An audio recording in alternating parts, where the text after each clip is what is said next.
Hey everybody, Matumbo here. Welcome back to the channel, and today we are playing some more Historic here on Magic Arena. And I promise, we're actually playing Historic today. We're not doing any accidental Standard, even though it was pretty awesome what we ended up with. But regardless, we are actually playing Historic today. So this is a deck that we actually looked at right when Amonkhet Remastered came out, once they reprinted one of these cards into Arena. And now we're going to be looking at it again. This is something that we actually climbed the ladder with a few weeks ago when Kaladesh Remastered came out. So we're going to go over this deck. But real quick, just want to remind everybody, if you enjoy the channel and enjoy the video, please hit that subscribe button. Check out all the links down below. Hit the like button and let us know down below in the comments what you want to see in a future video, and we will do our best to make that video for you.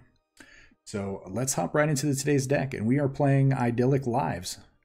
So this deck, again, it's a combo control type deck. It's a prison deck. It centers around 9 lives and Solemnity. Now, I know what a lot of you are going to say. This deck's really popular right now. I know that this deck is really popular. Some people have been telling me that Crokies has been playing this. This deck is actually really close to his deck. There's really only maybe 2 or 3 cards that are different. But again, this deck, you need a lot of these cards in order to really troll and just take control of the game. And yes, I did say troll and control. Because again, some decks cannot deal with 9 lives and Solemnity. So again, we built a deck. We built this deck a few weeks ago. Like I said, when Kaladesh came out, we built this to troll the energy decks. And then we played something like 25 games in a row where we didn't actually play any energy decks, but we were just still crushing people again because they just could not deal with Solemnity 9 lives. So if you're curious what this does, Solemnity, 3-mana enchantment, players can't get counters. Energy is considered a counter that's put on the player, so this prevents your opponents or yourself from getting energy. And then it says counters can't be put on artifacts, creatures, enchantments, or lands. So you're also going to prevent counters being put on permanents, except for planeswalkers. That's a whole different thing. But then on top of that, we have 9 lives. This is a 3-mana enchantment also, but it has hexproof. And it says if a source would deal damage to you, prevent that damage and put an incarnation counter on 9 lives.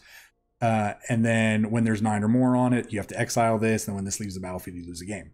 So what happens is your opponent attacks with a creature regardless of how big it is, and that damage gets prevented, and then you were to put a counter on this. But with Solemnity in play, that counter can't go on this, so this is just going to sit there and play forever, preventing damage. Now, yes, there are cards that get around this, like one of them being Questing Beast. Questing Beast is probably this deck's biggest one of the deck's biggest problems, because one of the lines on Questing Beast, again, if you scroll through all 93 lines of text that card has, it says damage from your combat damage from your creatures can't be prevented, something along those lines. So if they have a huge board, they play Questing Beast, swing in, then you're going to take all that damage because Questing Beast says the damage can't be prevented. There's also the card Stomp.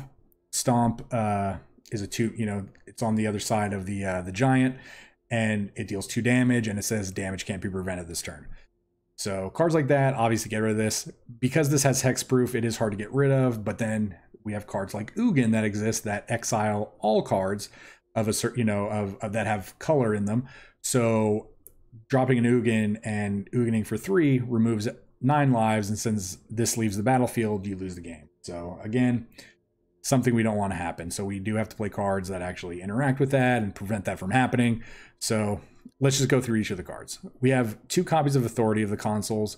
Again, we probably could look into bumping up to 3 or 4 of these, but right now we're going to give this a shot with 2. This is really good against goblins. Obviously, Muxus puts everything into play, especially with haste. When all the creatures come into play tapped, we actually have a turn to react to that, by wiping the board or something along those lines. This is also good against Questing Beast, because Questing Beast comes into play, at least taps the Questing Beast. But then again, Questing Beast will still have that word or that line of text on its 67-page manuscript that says damage can't be prevented, whatever. But this is at least going to give us a turn to react to hasty creatures, stuff like that. We have 2 copies of Baffling End. Baffling End is good, again, against aggressive decks. It's going to allow us to actually take creatures off the board really early on and hopefully just stop their tempo and keep us alive longer. 1 copy of Rest in Peace. Again, we have decks like Uro that have Uro in them. We have cards that have, we have decks that have recursion, like Luris, stuff like that.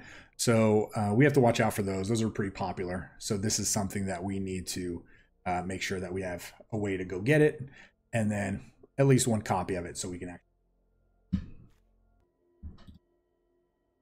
All right, next we have Guardian Idol. Obviously, 4 copies of Guardian Idol, 4 copies of Mind Stone.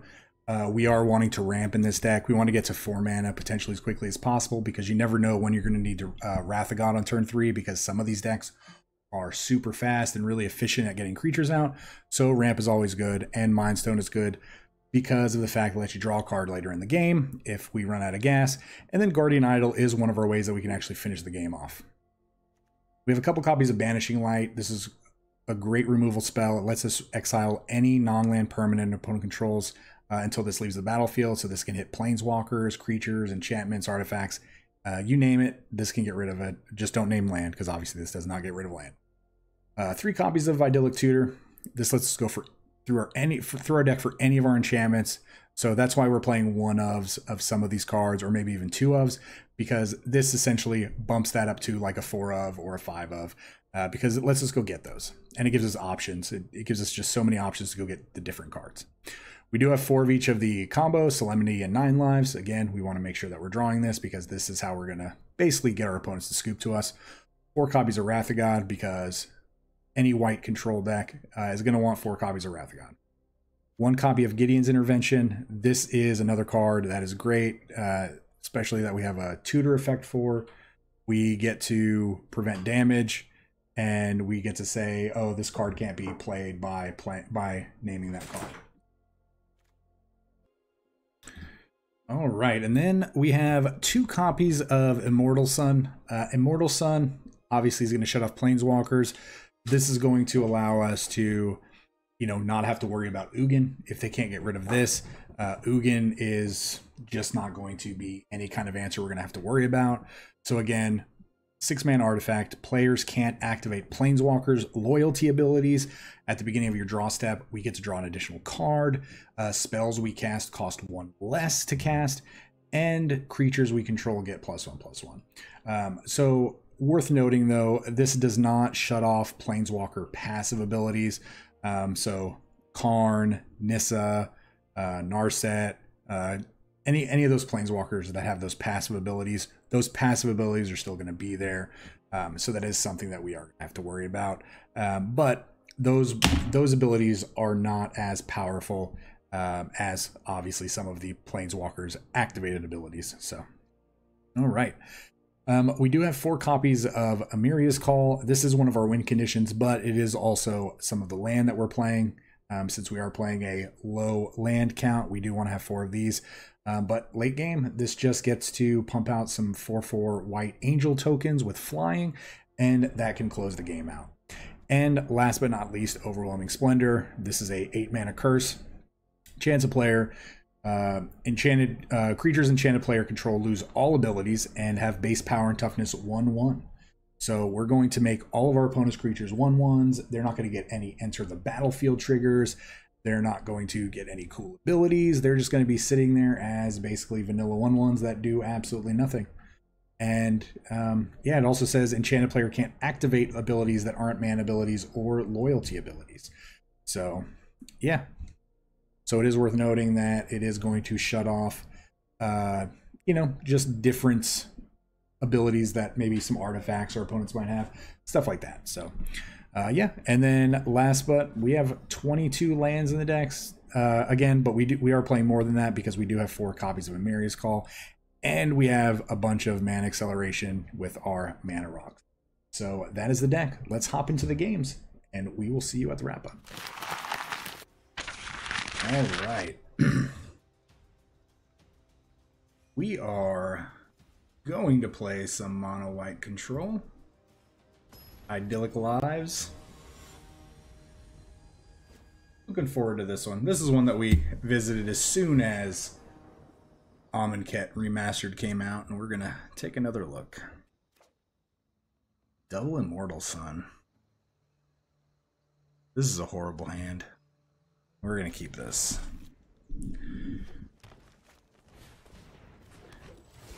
I feel like if we can get to a Wrath or our combo, I think we'll be fine. Again, though, that's going to be a big if. So we take one. Oh, perfect.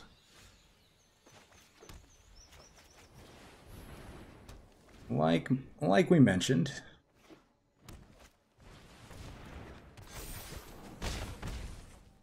So is there any way... Die next turn. 3, 4, 5, 6. Take 10.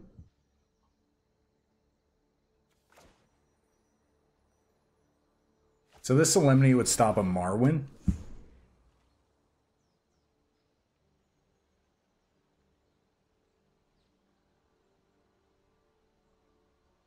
Actually, 12 they could hit us for. We'd be at 3.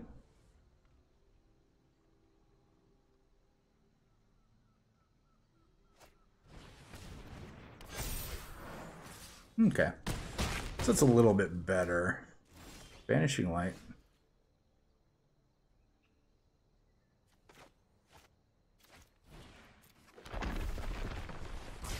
Definitely need to get that Wrath down.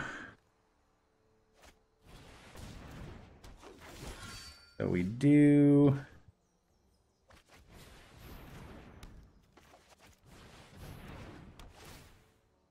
Do get to get rid of their big 5/4 threat. Okay.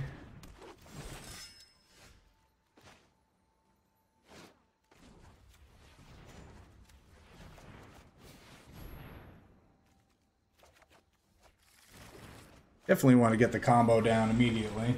And that's how you beat elves. So yeah, so there's just a lot. There's just not a lot of decks, I feel like, in the meta that are prepared for a 9 lives deck. So, and this has actually been going around pretty regularly recently, and people are still just not prepared for it. Yeah, so we're just gonna push the envelope, so to speak, and see what we can do with it. So yeah, I mean, game 2, immediate pairing, right after that, do it. Make sure you're hydrating, staying hydrated, everyone. Make sure. Go first. Yeah, we're gonna keep. We don't have a plains, but we can at least. Are we just gonna be playing elves all day? Like, is that gonna be a thing? If we just play elves all day, that's no green white. Okay. Green white. So we are drawing all of the Castle Arden Vales.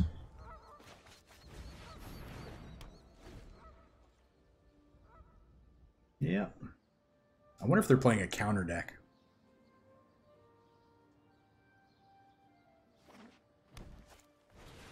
Well, that's awkward. That's a little bit awkward for you. Alright, well, we have the lock. But we do need to make sure that they don't get a Ugin in play to kill us. That's going to be part of it. So they're playing an Explore deck.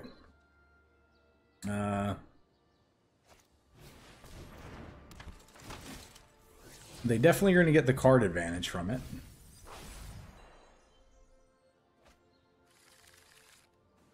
Okay. Nice. Yeah, keep doing it. We're just gonna hold on, as Wilson Phillips would say. Yeah. Play another one.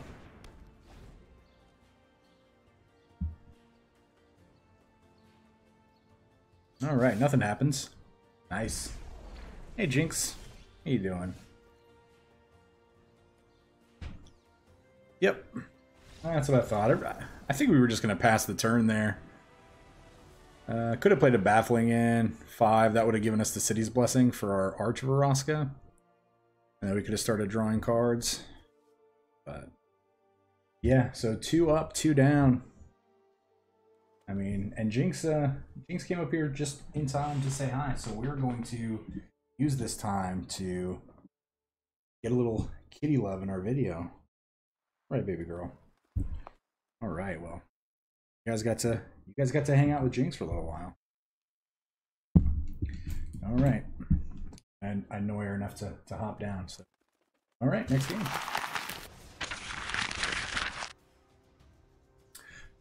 So funny story about Jinx the other day. I actually had the apartment to myself and decided just to belt out some music while I was working. And funny enough, you know, I guess I had to realize that she had never heard me sing before. So as soon as I started singing, she was immediately up in my face, like, "What is that noise?" So not sure if she was concerned for my, like, ideally concerned for my well-being. I'll probably take the Mind Stone here. Or if she just genuinely enjoyed my singing, but I feel like I just probably sounded like I was in pain.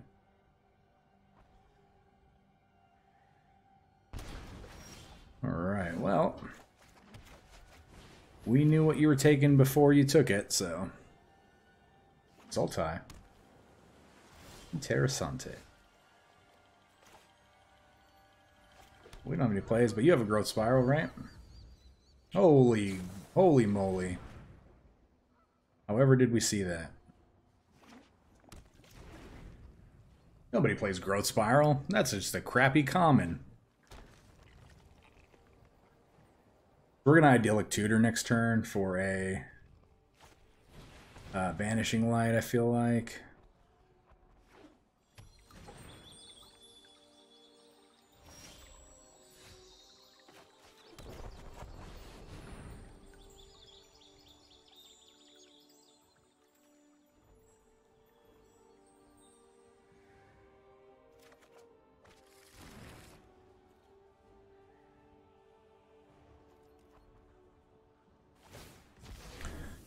Vanishing Light potentially gets rid of Anissa if they have Anissa to play, which I think they might.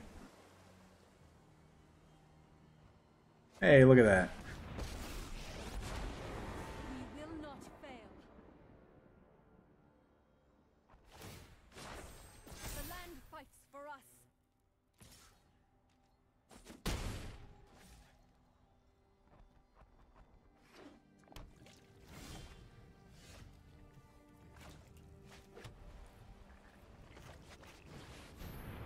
You have to probably worry about an Assassin's Trophy.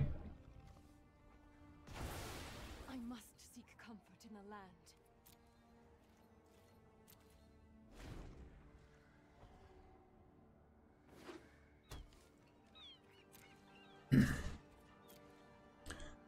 So they have 7 mana.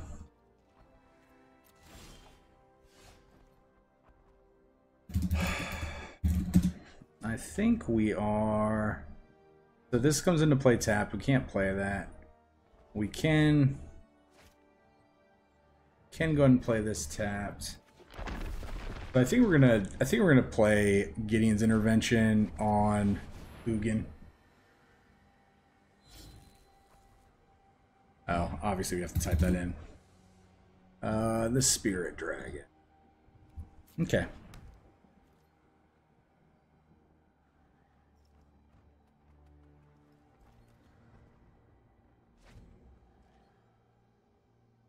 I am curious as to whether or not they actually have one.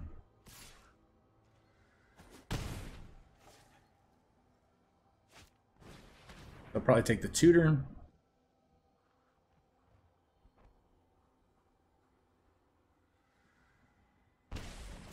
Yep.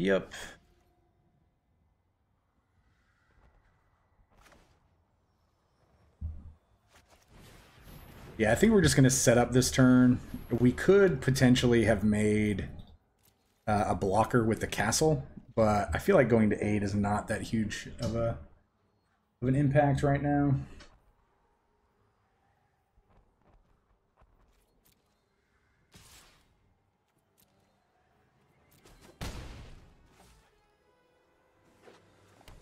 Do we want to draw here? Yeah, let's draw a card.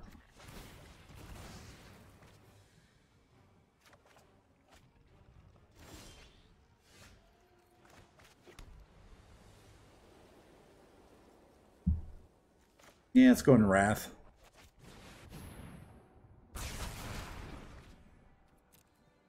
They know we have it. It kind of incentivizes. So, what do they have? We draw a land here. City's Blessing. So they could have Ulamog still. That's definitely a concern, but looks like it's not a concern of theirs. They probably don't have Ulamog in their deck at that point if they quit. They get to cast it. They still get the cast trigger, but it would have come in as a 1/1. But they could have still exiled 2 things. Well, good game, good game. That is pretty crazy how well this is working. And again, for whatever reason, some of these a lot of people just are not prepared for this combo.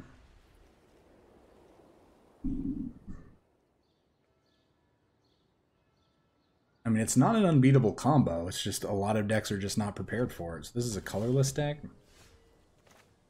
This Field of Ruin's probably going to be really good against them.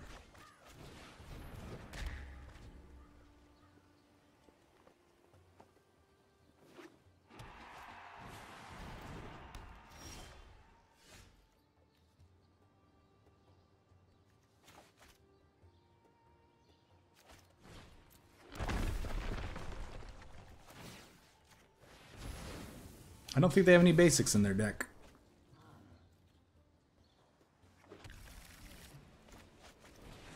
Yep, don't think they're playing any basics. Alright, they're still going to catch up, though. They are still going to catch up, and we are still probably going to draw dead cards. So, what is...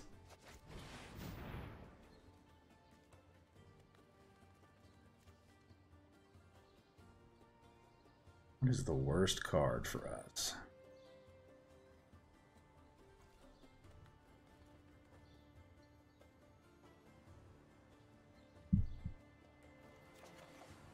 Oh, this is still going to be a tough matchup. We do need a Solemnity.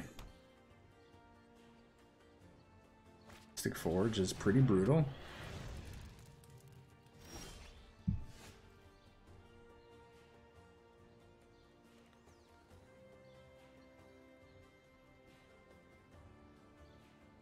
So what are our options?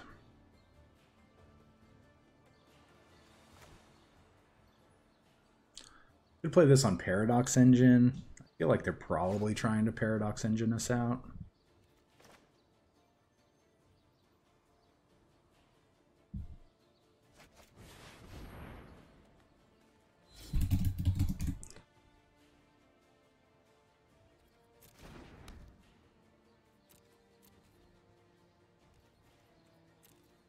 Yeah, so I think, God, this is tough because they have access to Karn. They, speak of the devil. That shuts us off way more than it shuts them off. Well, that doesn't shut them off at all. That just shuts us off. So yeah, so we're probably gonna lose this game.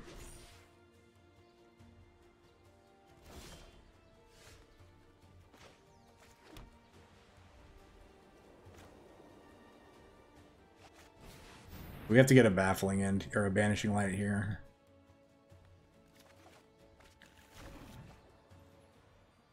Oh, we can't tap these Guardian Idols, I forgot. Do it to it. Probably go get a meteor golem, I would imagine, right? Yep.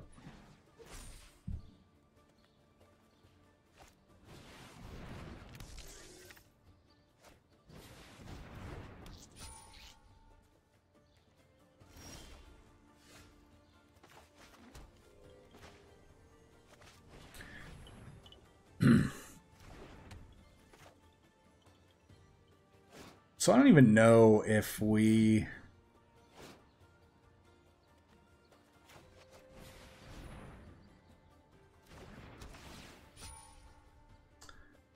Yeah, I don't think we play this Banishing Light yet. You know they have that Paradox Engine in their hand.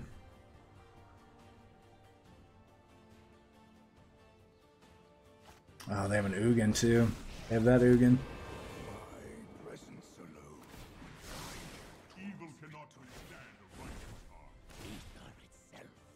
Pretty good. All right.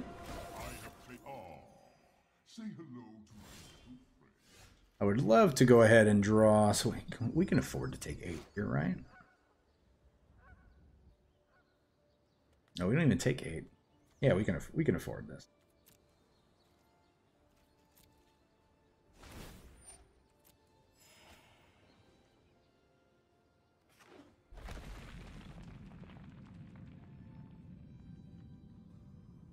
Yeah, we're still in really bad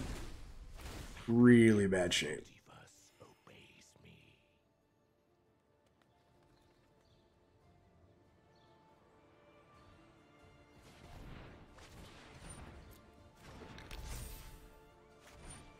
Yep, free artifacts off the top of your library are really good.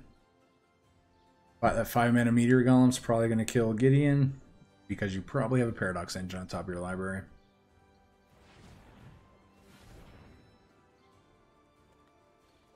Oh, you just have an Ulamog.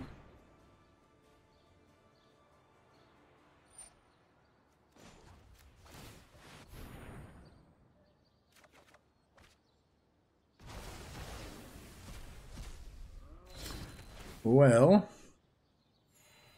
we drew like garbage.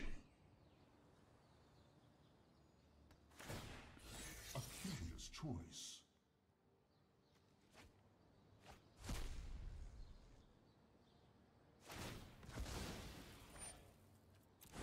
My grief fuels my mission.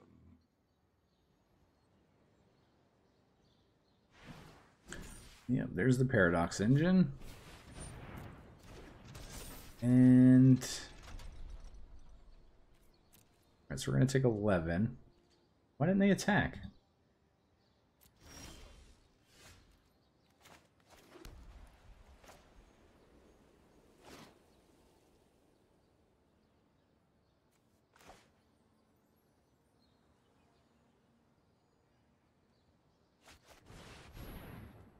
Wrath.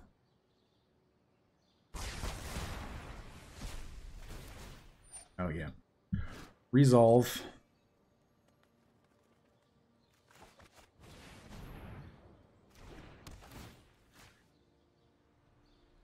They get to Meteor Golem or Banishing Light, bring it back into play. They don't get any extra triggers off of it, but it's still a 10/10 indestructible that we just can't do anything with.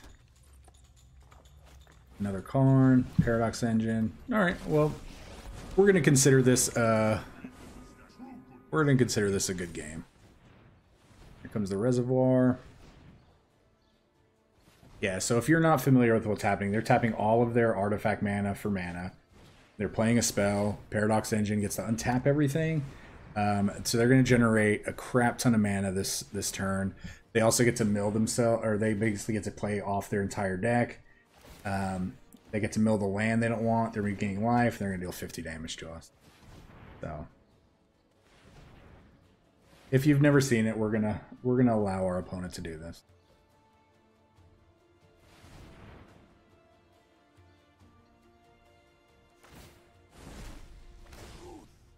Our life is irrelevant. We're not going to be able to gain 50 life.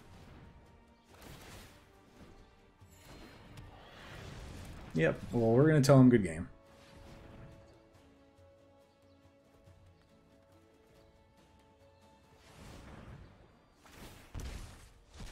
What they exile? They really exile another Ulamog? With 35 mana? Or maybe that's the Ulamog we have. Alright.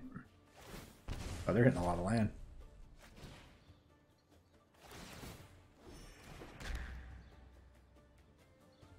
There we go.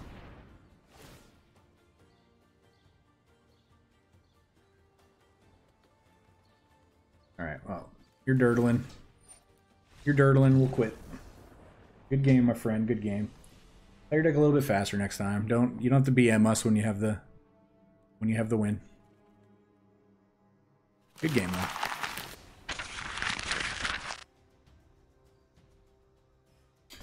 Alright, that was a pretty quick pairing. Yeah, the colorless deck is obviously going around. Paradox Engine made the deck a little more ridiculous. You get to do all kinds of crazy combo shenanigans with it now. This potentially is a good draw, especially against an aggro deck.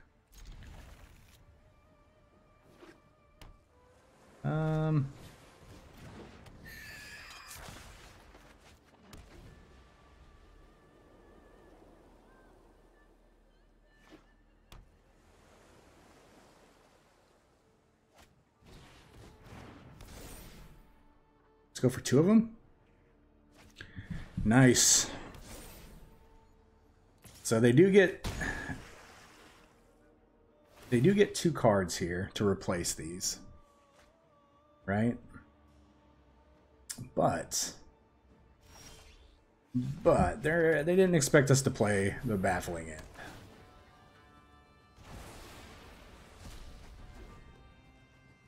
So it does work into our favor a little bit.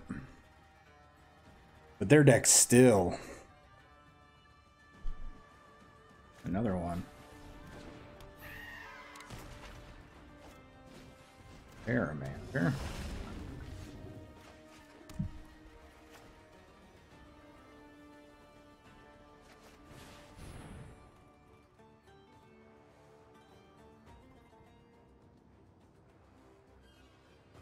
What do we get here?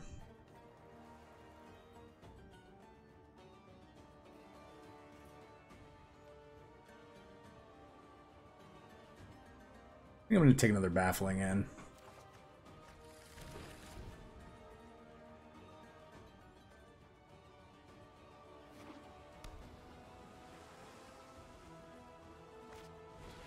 Yep, so now they can sack their Siren Storm Tamer. We're still going to go for it.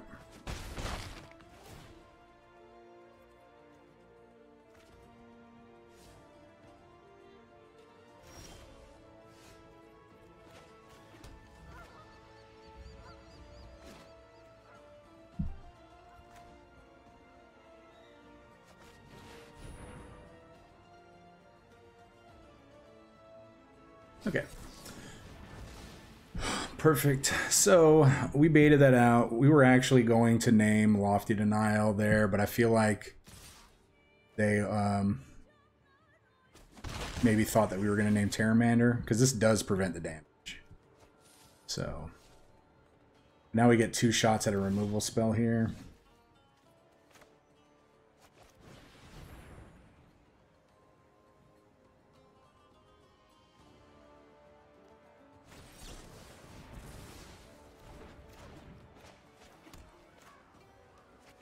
Give this end a Spell Pierce.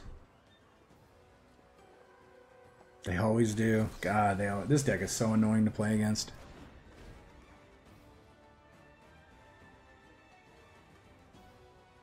They drew another.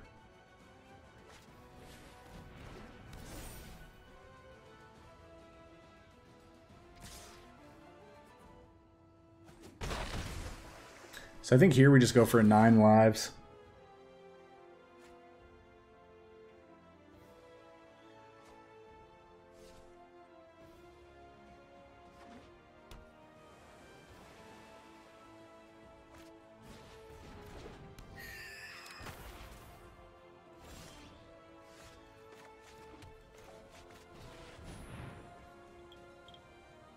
They might think they can let that resolve, but in reality, Letting that resolve is going to prevent them from drawing cards. I think they have a Brazen Borrower in their hand.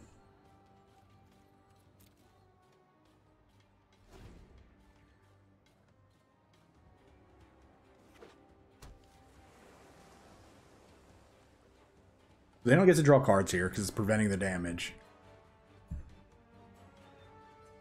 But the 9 lives does get 3 counters on it.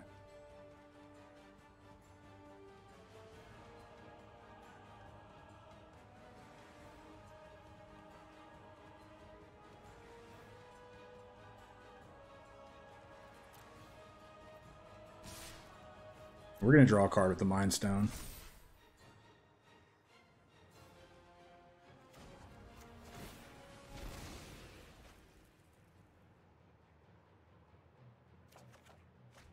I'd really like to draw a... 2 Wrath of Gods in a row is pretty good. So they probably have at least 1 counter in their hand. Spell Pierce is nothing because we can pay for it. No instant creatures there is really good.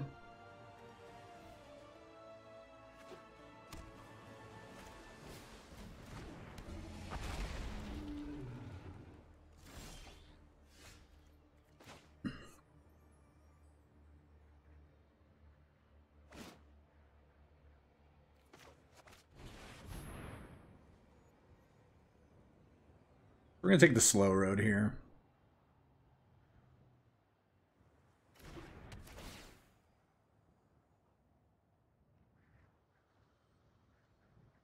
Okay. That's completely fine. They don't have a counter in their hand.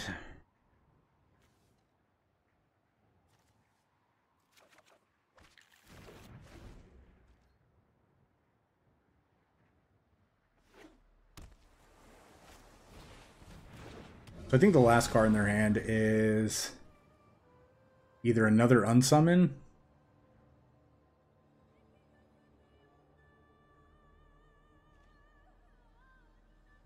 they don't have an instant. That was a good draw.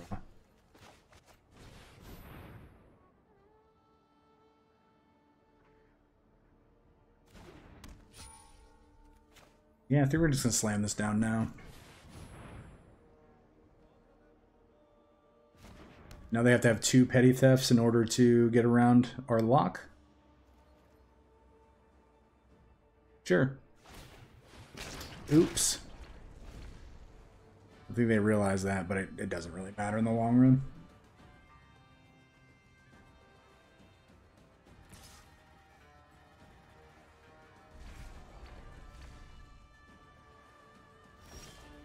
Alright, well, we're not going to play the Guardian Idol right now because we want to start drawing. Oh, there we go. Good game, Mono Blue. Hate playing against you, but I love beating you. That's all I'm going to say about that. Instantaneous. Alright, let's get a turn 1 authority, which we don't have. Into goblins. We're gonna keep this.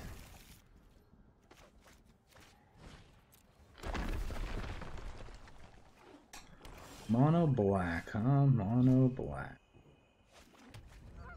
Maybe it's not mono black. Maybe it's like Sultai or something.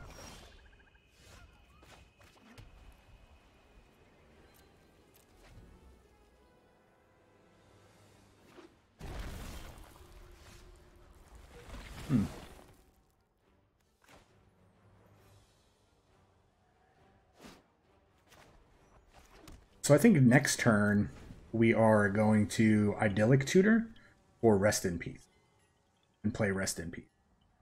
Because seeing this in their deck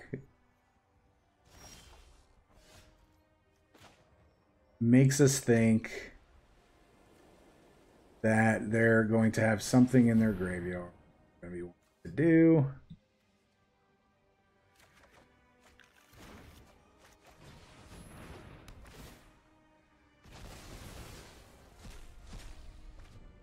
Could be wrong.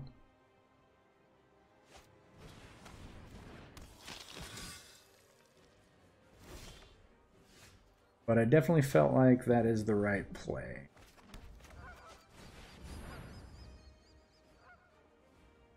So that Knight of the Ebon Legion is forever going to be a 1-2.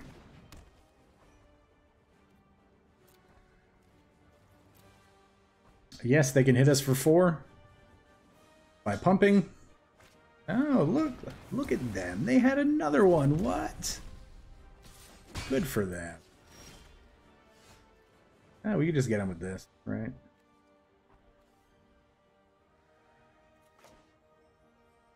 Let's go get another one.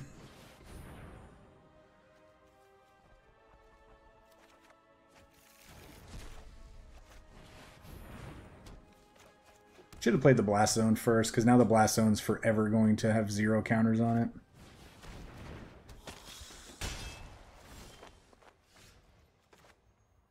So I think we Wrath here? No, we can just draw a card at the end of their turn.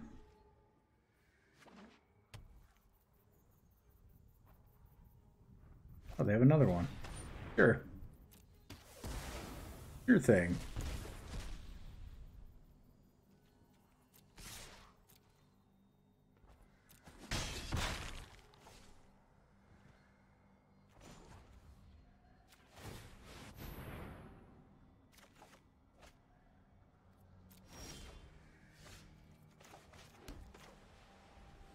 How much mana?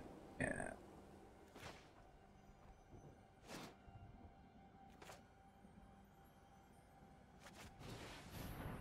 Let's get rid of this Knight of the Ebon Legion. And then 1, 2, 3, 4. Oh, no, no, no. No, no, no.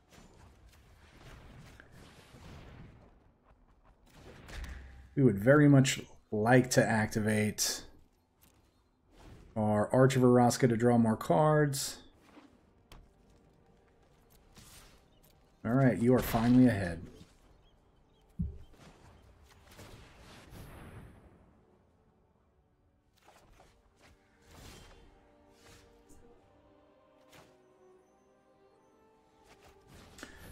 We're still not going to attack.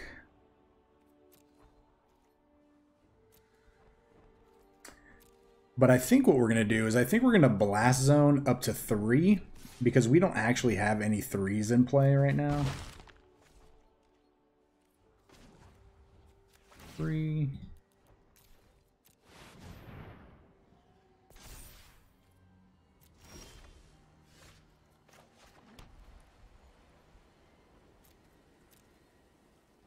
Yeah, we don't have any 3s in play. And that's interesting that we're seeing Feed the Swarms.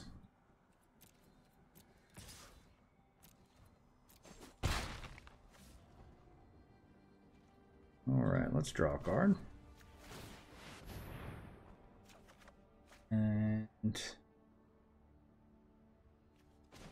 yeah, let's go ahead and pop this now.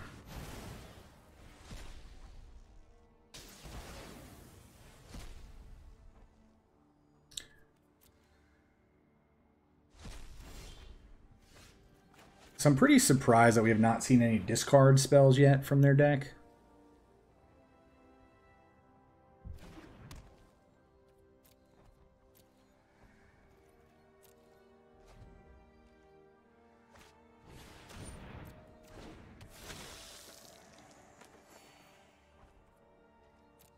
So should we? Nah, we're just gonna keep drawing. Oh, that's a great draw. That's a great draw too.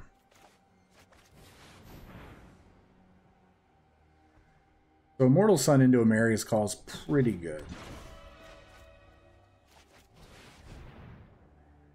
So Languish can't kill them.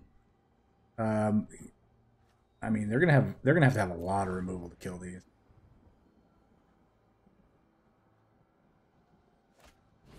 Okay, multiple Blood Chief's Thirst. Yeah. Heartland. Okay. Good for you.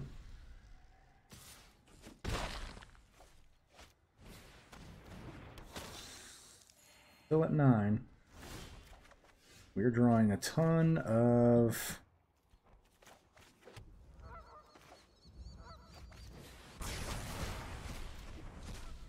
Yeah, I think we're just gonna play it as we see it. We don't have to worry about Ugin.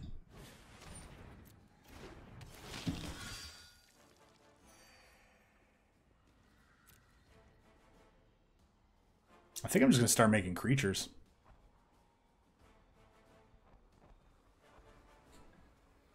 I think making creatures is gonna be the way to go. Yeah, and I think they agree. I think they agree there. Yeah, that's a pretty hard lock. They weren't locked yet, but they were going to be pretty soon. Good game, my friend. Good game. Oh, final boss time, people. Final boss time. Woo. This deck's a lot of fun. Being able to get down a combo that a lot of decks can't really deal with.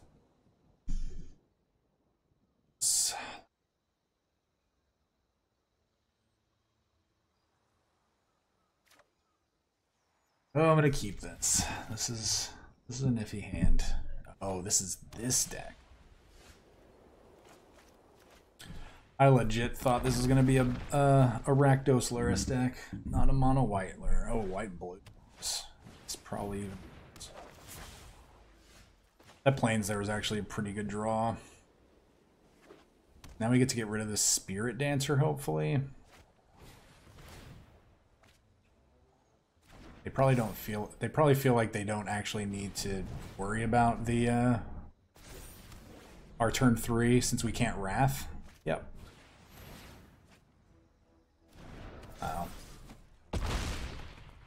Turn 3, they have a 9 power creature. That's how you know. That's how you know when a card is stupid busted.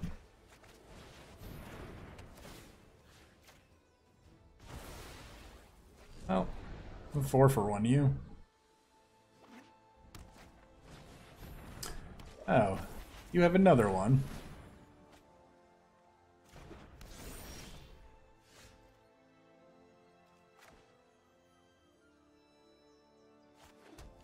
I think it's better to Wrath here.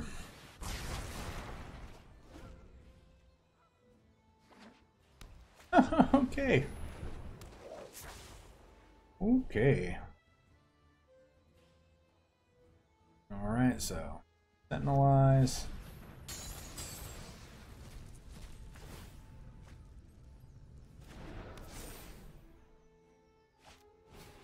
Selfless Savior.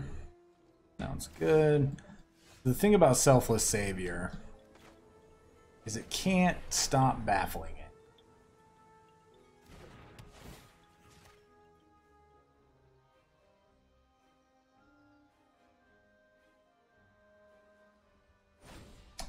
That can stop it.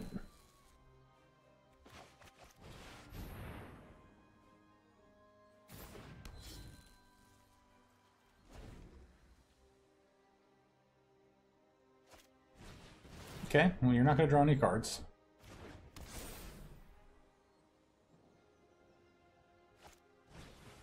Okay. Doesn't do much.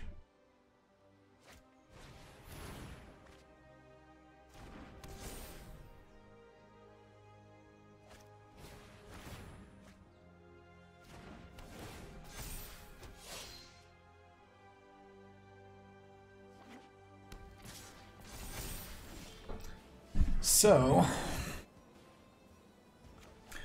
Idyllic Tutor was a good draw.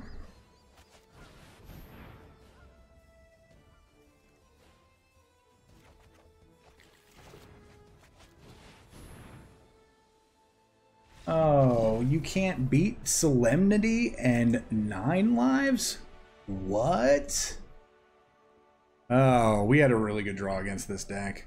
So if we did not draw the tutor that turn, what we were going to do is we were going to play Gideon's Intervention and then just name Core Spirit Dancer. it would be preventing all the damage dealt from that. So we'd only be losing 2 counters a turn. But, I mean, luckily, we just drew the card that we needed. So, again, point proven. Some decks just can't beat a 2-card combo that prevents all damage. No way of getting around it. Worth giving a shot. So, all right, let's talk about it on the wrap-up. All right, guys, this deck crushed it. We went 6-1. We did lose to the colorless deck. The colorless deck is one of those decks that is kind of tricky to play, especially in a deck like this. The problem with it being, even though we were able to shut off and you know, take care of one of their lands, because they don't have any basic lands in their deck. So the Field of Ruin was good that we actually drew that against them. They still were able to draw out of it because they had enough mana acceleration in their mana rocks and whatnot to be able to get out of it. And then their Planeswalker, their Karn Planeswalker, really allowed them to go over the top, because it did shut off our ability to tap for mana, because we had a couple of mana rocks of our own in play. And, you know, Karn does say that opponents can't activate abilities from artifacts, even if they're mana abilities. So that did shut off a couple land out of ours. That took us away from where we needed to be, and we just really couldn't recover after that. I don't feel like we did. I feel like temporarily stop their combo by naming Paradox Engine with the Gideon's intervention, but in the long run, that was really just a band-aid solution. It was just going to be a matter of time before we got anything good against them. We really needed to get an Immortal Sun in play to shut off the ability from their Karn to be able to go searching. And then we really needed to make sure that, you know, Ulamog never hit play. That's how they won. So that was going to be a hard matchup, because we really don't have a way in that deck to prevent the Ulamog from hitting play, other than the fact that we would have to, you know, Banishing Light like we did, but then they just cast another one. And then even our combo with the 9 live Solemnity in play, the thing is when they cast Ulamog, they get to exile 2 permanents. They can't exile the 9 lives, but they can exile the Solemnity. But on top of that, even if we have both of those cards in play, they're just going to be able to attack, even though the damage is prevented, and they're just going to mill us for 20 cards every time they attack. So it is one of those things where maybe, you know, we had to have been more patient and named Gideon's played Gideon's Intervention and maybe named Ulamog. But I'm not really sure if that still would have saved us. But I mean, we'll never know. We're not in the game anymore. But yeah. But this deck, again, you know, a lot of you that were in the stream, you know, a couple weeks ago when Kaladesh came out and watched us build, you know, Mono White Prison and try to go trolling for the energy decks, they, you know, they saw how crazy this combo can be. And again, this is nothing new. This is something that has been out on Arena for, you know, a couple months now. And at the same time, it's just still one of those combos that if you get it out and play, if your deck just may not be built around playing it, and you may want to consider throwing some cards in your deck that can at least get around it. Not necessarily be able to remove those cards, you know, the Solemnity or the 9 lives, but actually just get around that damage prevention thing. You know, like I said, Questing Beast or even Stomp.